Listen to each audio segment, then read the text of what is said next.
Hi, Shauna here, and today I'm going to be demonstrating how to make a traditional Italian cookie called a struffola. It is fried dough in honey versus being baked like a traditional cookie. So something I grew up with. I am sure there are many different variations of this recipe, but because of a friend's suggestion, I am going to demonstrate what I grew up with to share this wonderful, tasteful creation with you. So a few ingredients are needed, and I have it all laid out here. So let's get started. So we're going to take 8 egg yolks and 4 egg whites, and we're going to add them to the blender. And we are going to add a half a cup of white granulated sugar, and we're going to start blending that.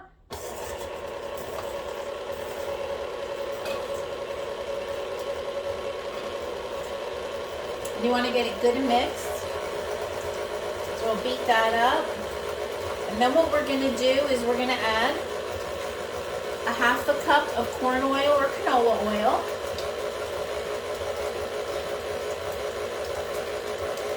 Keep blending it. Then from there, we are adding 2 tablespoons of white vinegar. Still mixing. Now we're going to add, this is the good part, 6 tablespoons of whiskey. Gives it that extra special taste. Then after the whiskey, we have 2 teaspoons of vanilla.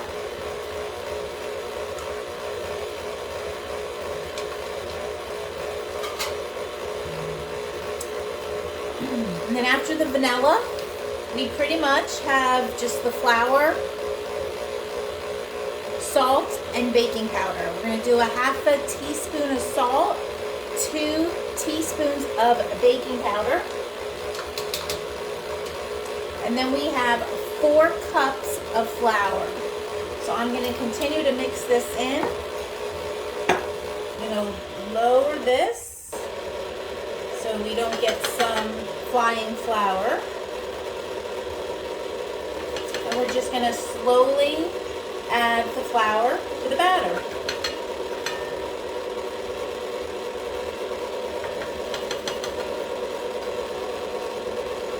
Let's see.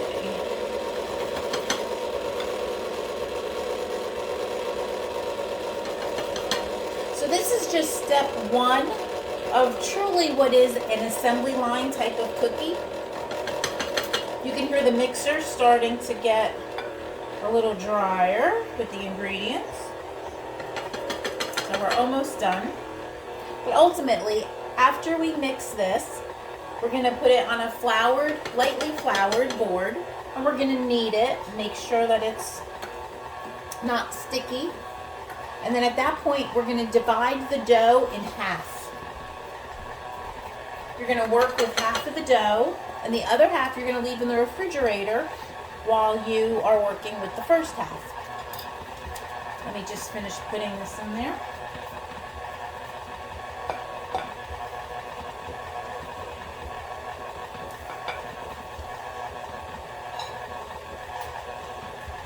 All right, so there we go. All of our ingredients are in. We're just going to give this a good blend. So, like I said, we're going to continue to blend this. We're going to remove it and put it on a floured board and divide the dough. So at this point, I'm going to take a little break and I'll come back and demonstrate that. Thank you. Hey, welcome back.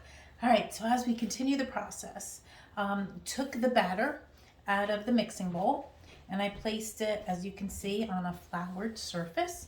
Still a little sticky. So we are just going to continue to knead the batter with just some flour. I probably put about 1/4 cup of flour on the board, and we're just going to knead it so that the stickiness, as you can see, it's starting to lose its stickiness and become more intact. So we will continue to do this.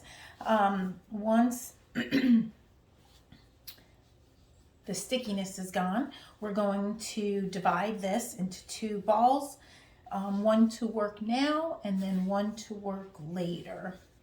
Now while I do this, I just wanted to go back, since this is not a big fancy video by any means, but I wanted to repeat the recipe so that you had it if you missed what I had said initially. So for this recipe, we are utilizing 8 egg yolks and 4 egg whites, and we blended that with a 1/2 cup of white granulated sugar. We then added a 1/2 cup of corn oil, could be canola oil, your choosing. Then we added 2 tablespoons of white vinegar, followed by 6 tablespoons of whiskey, your preference of flavor or brand. Then 2 teaspoons of vanilla, followed by 4 cups of flour, 1/2 teaspoon of salt, and 2 teaspoons of baking powder. We then took that batter, blended it really well, still a little sticky, so we then put it on a floured board to then knead it, and you can see right here, very movable, shall I say, not sticky at all. We're going to divide that batter into 2. We're going to take 1/2 of that, make it a ball, and put it in plastic wrap. Put that in the refrigerator. And now we're going to work with the 1/2 of the batter. So the point of today, let me grab some more flour.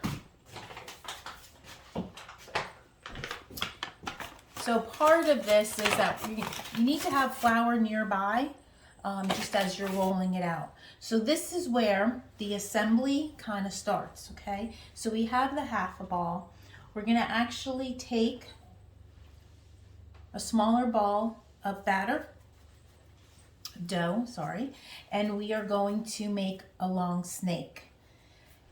Now, growing up, we made the struffolers a pea size, or a chickpea.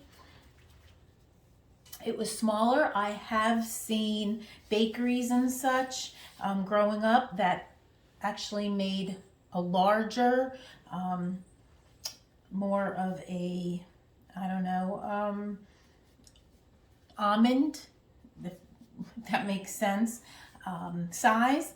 But definitely the smaller, the better is what I prefer. But here you see, you make the snake-like log, shall we say, and then you're going to cut the dough very small.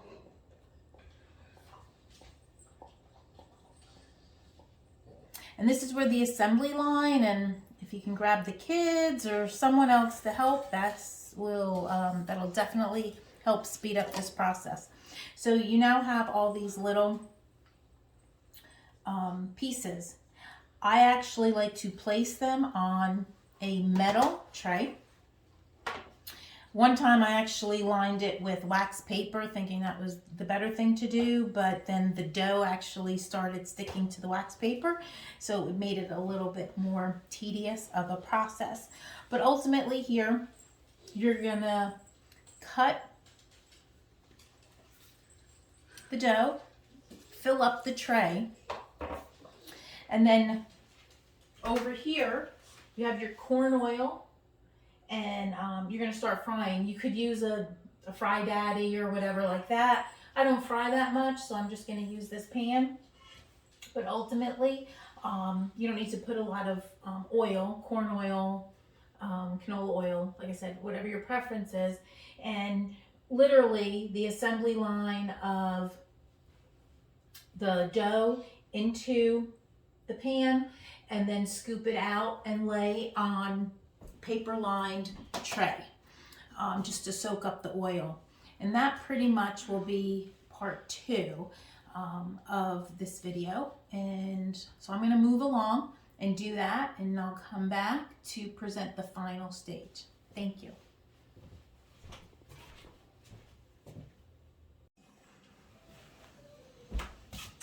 Hey, so I'm back, and I just wanted to show you a little example of the frying. So I have my trays here with the little pieces that I cut, and I'm just throwing them in the hot oil. I do maybe about, I just try to do it really quick, maybe get about 20 of them in there real quickly. And then I have my slotted spoon, and I just toss them around so that they get golden brown. And you can see here I have my other tray with a paper towel to absorb the oil. Like I said, very old-fashioned way of frying, but it was the way that I grew up. So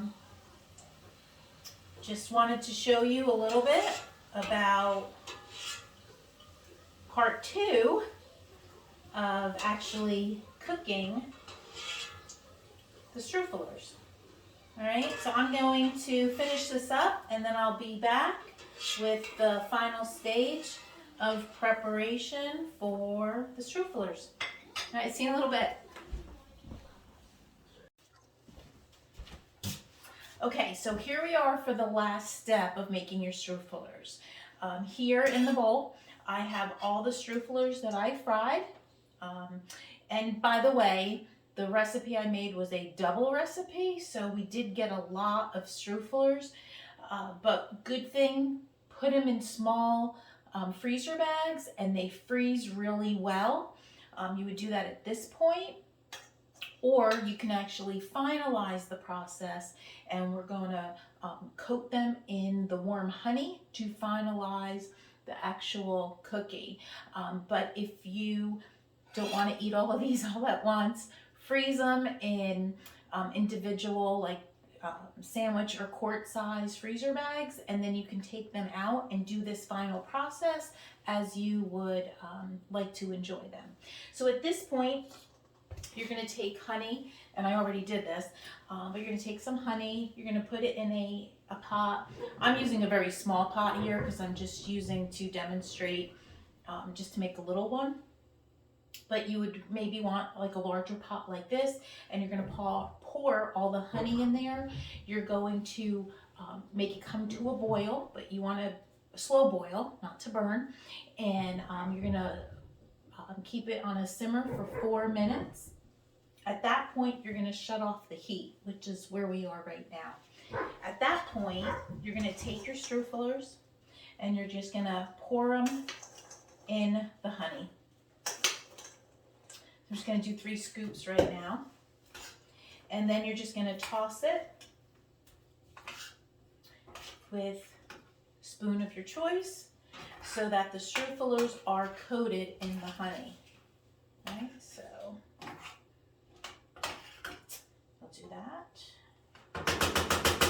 Now the option here, I didn't grow up this way with it, but you can put sliced almonds in here at this point and add a little bit more of a nut flavor, a visual decor, for lack of a better word. So you could add the sliced almonds at this point. But for today's demonstration, I'm just putting the struffolers in here. And I'm going to turn this up. You see how they're all coated in there at this point.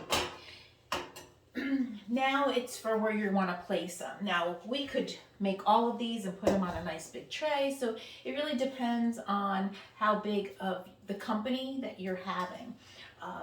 For today's purposes, I have just a little container. The little foil pie pans are also a great option, especially if you're giving them as gifts. And it's a really good size if you're making it a part of a larger cookie spread or dessert table. Here's another option just to share: Christmas plate. just to be decorative.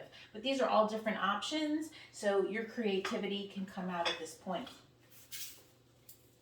So to finalize our struffolers, we are now going to take out the struffolers. And you are going to pretty much lay these in layers.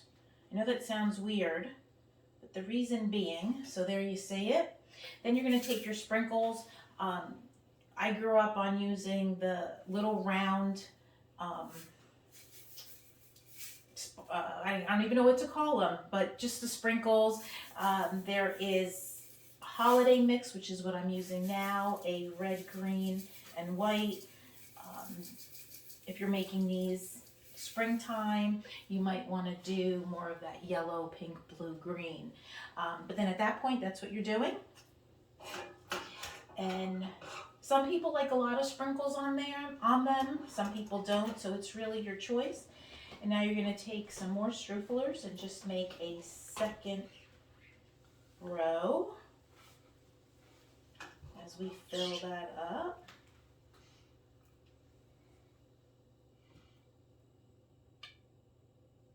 Okay. And then you're going to sprinkle some more. We might have enough here to do 2 more. And the idea is when you are putting this out, so there's different ways. I always grew up, my mom did like a dome, and that's kind of what I'm making here today, to go a little bit thinner as it goes higher. But ultimately, some people will form this in a cross or some other type of like a log or whatever, okay? But this is going to be, talk about just having enough sprinkles for demonstration purposes.